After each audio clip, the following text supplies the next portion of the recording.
Olá, queridos irmãos, a paz do Senhor. Que bom que nós estamos aqui para mais uma pré-aula da nossa Escola Bíblica. Eu me chamo Márcio, sou professor de Escola Bíblica. Nós publicamos aqui uma série de estudos bíblicos e também dinâmicas para melhorar o aprendizado de todos aqueles que amam estudar a palavra do Senhor.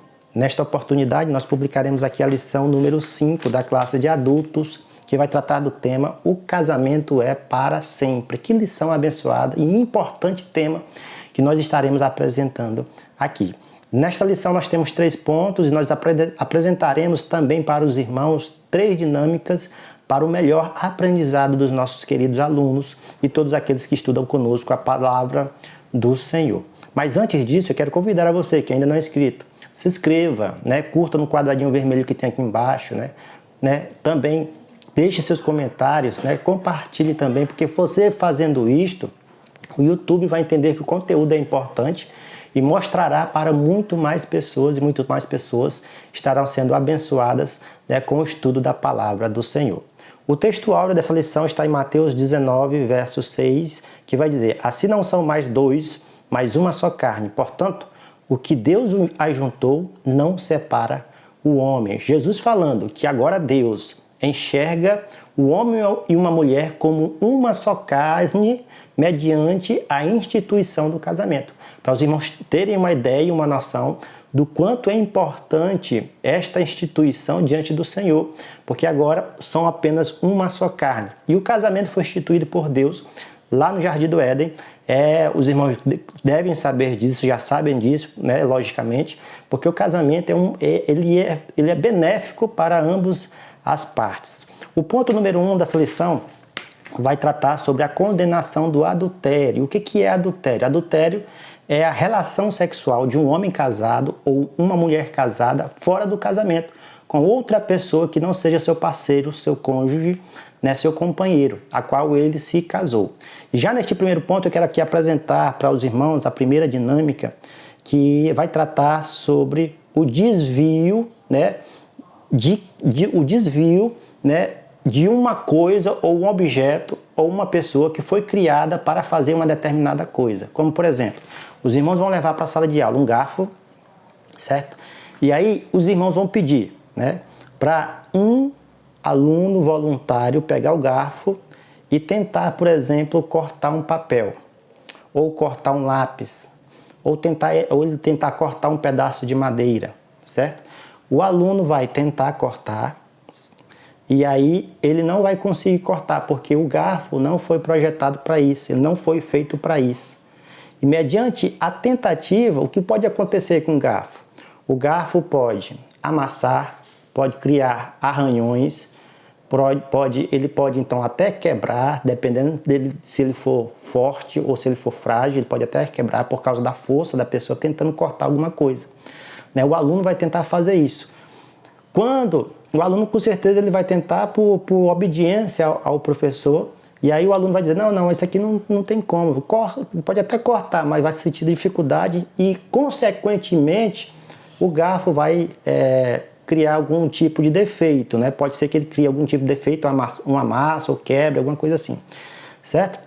E aí o professor vai dizer para o aluno sentar e vai fazer a aplicação desta dinâmica, dizendo o seguinte, que o garfo, ele não foi projetado para cortar, mas apenas a faca. A faca já tem dente, ela foi projetada para cortar, Assim como o garfo, ele tentando fazer algo que ele não foi criado para fazer, apareceu o quê? Arranhões, amassados, O aluno provavelmente tentando cortar sentiu dor nas mãos, nos dedos, ou seja, teve dificuldade de fazer aquilo que o garfo foi projetado para fazer. Da mesma forma, é o casamento. Quando uma pessoa, dentro do casamento, adultera, tem relações com outra pessoa fora do casamento, há sérias consequências dentro do casamento. O casamento sofre sérias consequências. Gálatas capítulo 6, verso 7 vai dizer: aquilo que o homem plantar, ele também ceifará. Ou seja, há uma lei da semeadura e dentro do casamento não é diferente. Há sérios traumas dentro do casamento. Perde-se a confiança, perde-se, né, o companheirismo, perde-se, né, aquela ideia de os dois, né, terem, né, se guardado um para o outro, ou seja, as sérias consequências e o mais importante, fere a divindade, fere, né, o propósito do Senhor, que é que os dois vivam e que tenham, né, unidade, união entre eles dois para toda a vida, ok? Assim como o garfo teve consequências, né, porque não foi projetado para isso, o casamento também, Deus criou o homem e a mulher para que eles pudessem viver, né,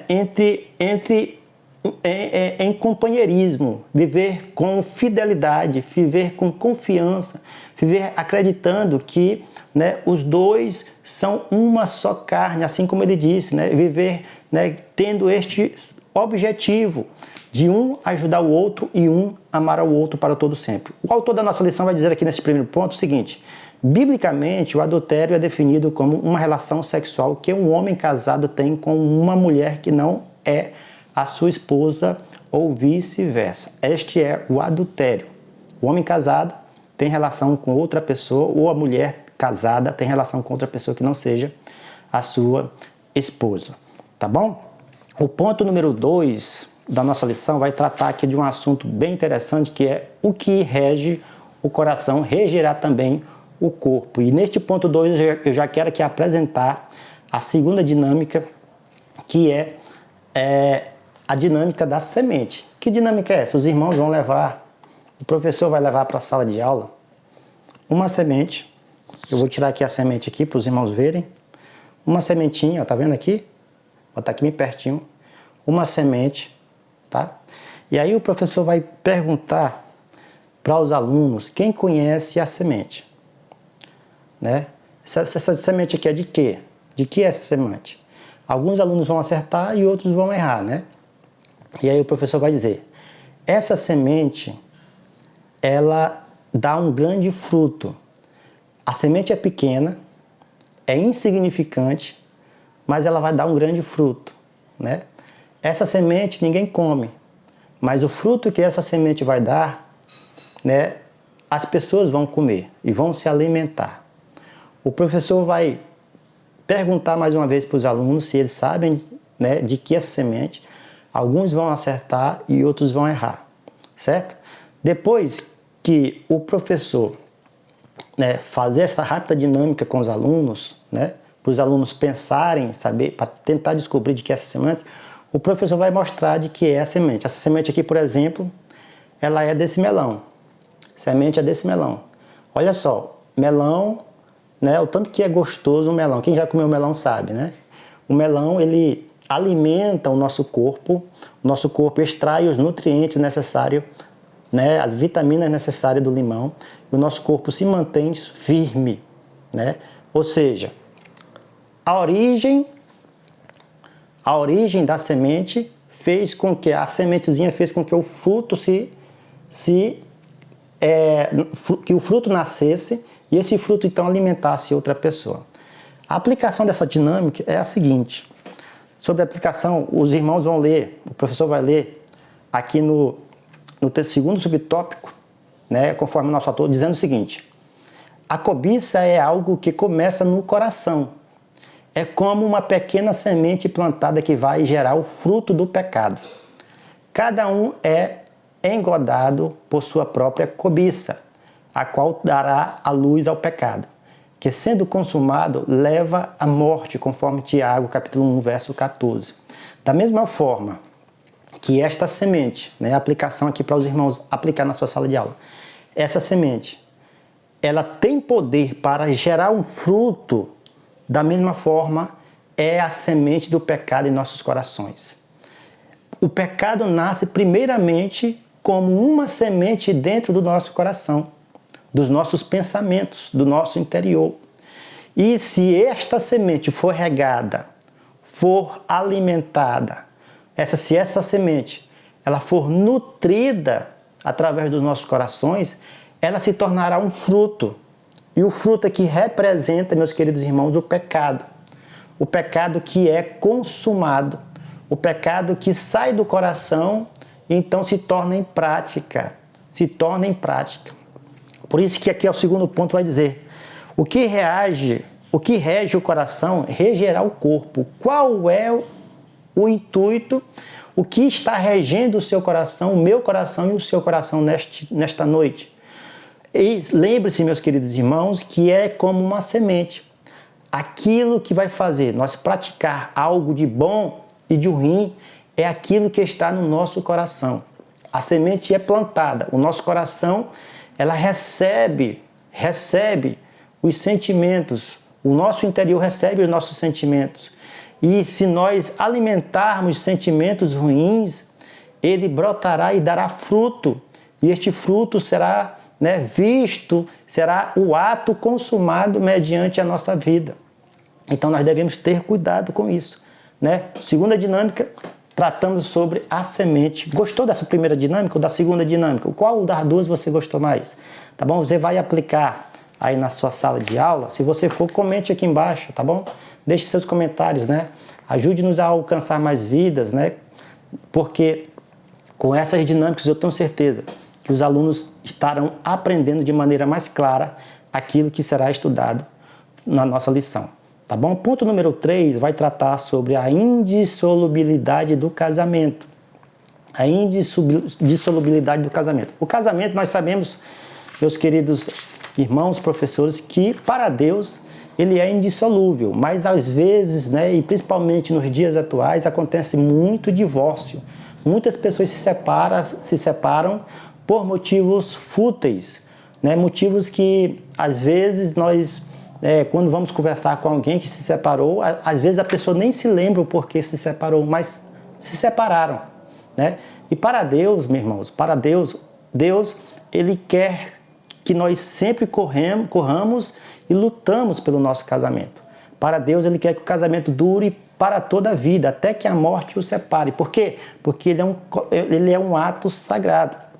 E este ponto aqui nós vamos apresentar para os irmãos uma dinâmica bem interessante que vai tratar sobre a unidade de uma coisa, de um objeto com outra, porque sem esta unidade não existiria nenhum e nem outro. Nenhum e nem outro. Certo? Aí os irmãos vão levar para a sala de aula o seguinte: um papel normal, e uma madeira, certo? Uma madeira. Qual vai ser a dinâmica? O professor vai perguntar para os irmãos se eles sabem qual é a relação do papel com a madeira. O professor vai esperar os alunos responderem, talvez tenha várias opiniões diferentes. Alguns alunos vão chutar, tentando descobrir o que é, e talvez alguns vão acertar também. O professor pergunta qual é a relação do papel com a madeira. Sobre este ponto do casamento ele ser inseparável para Deus, embora aconteça a separação por causa da dureza do coração do ser humano, mas Deus não vê assim. Deus ele vê que o casamento ele é inseparável. As duas coisas, o casamento ele é indissolúvel, certo? Ele não pode se separar. Às vezes acontece, mas é contra a vontade de Deus e por causa da dureza do coração do homem. Então o professor vai esperar, os alunos vão responder, depois que o professor ouvir atentamente as respostas dos alunos, o professor vai aplicar esta dinâmica, primeiramente ele vai dizer o significado, qual é a relação do papel com a madeira, e depois vai fazer a aplicação. A relação do papel com a madeira é que sem a madeira não existiria o papel. Por que, irmão Márcio? Porque a madeira é a matéria-prima do papel. Os irmãos sabiam que o papel é feito de madeira? Sem a madeira, sem a floresta, e sem as árvores que a gente, seres humanos, extraímos a madeira, nós não tínhamos o papel feito desta maneira aqui. Não existiria este papel sem a madeira. Ou seja, a relação da madeira com o papel é uma relação muito íntima, ao ponto de que, se um não existir, o outro também, dessa forma aqui, da forma que é fabricada também, não existiria. Ou seja, a relação dos dois é tão íntima, que se separarem, um deixa de existir. Um deixa de existir. Da mesma forma, é o que Deus vê mediante o casamento de um homem com uma mulher, de um casamento heterossexual. Se um se separar, não existe casamento, não é mais casamento, né? Da mesma forma que o papel só existe mediante a madeira, da mesma forma o casamento só existe mediante a união de duas pessoas. De duas pessoas. E isso Deus não quer de maneira nenhuma. Deus quer que o casamento dure para sempre. Porque como nós lemos aqui na nossa lição, em Mateus capítulo 19, verso 6, que para Deus agora os dois são uma só carne. Uma só carne. Né? Ou seja, não pode haver separação. Porque se haver separação, há dor. Né? Há dor mediante... Né? Cada um, nós sabemos que existem casamentos doloridos, que quando se separam são doloridos. E isso é o que Deus quer, né? Que nós lutamos, que nós, né, alimentamos, que nós corremos atrás para que o casamento ele possa coexistir ou existir até o final das nossas vidas. Tá bom, meus queridos irmãos? Portanto, nesta lição nós vamos aprender que o casamento, nós estamos aprendendo que o casamento ele tem que ser para sempre. Se não for para sempre, né, não podemos culpar a Deus, mas a culpa é do próprio ser humano, que deixa de nutrir, de alimentar algo dentro do casamento. Eu não estou colocando culpa aqui em ninguém, mas é falha do ser humano, exclusivamente do ser humano, porque Deus é um Deus de amor e Ele quer que o casamento seja para todos sempre. Tá bom, meus queridos irmãos? Gostaram dessas dinâmicas? Gostaram dessas 3 dinâmicas? Se você gostou, comente aqui embaixo, deixe seus comentários, tá bom? Fiquem todos na paz e até a próxima aula. Eu quero falar aqui um recadinho rapidinho para todos vocês. Nós estamos aqui com um segundo canal, o canal de oração e de leitura da palavra, tá bom? E também temos aqui a opção Seja Membro. Se você quiser ser membro do nosso canal, é só clicar em Ser Membro e se inscrever. Tá bom, meus queridos irmãos? Fiquem todos na paz, nos ajude publicando, compartilhando, porque eu tenho certeza que Deus irá nos abençoar grandemente. Até a próxima.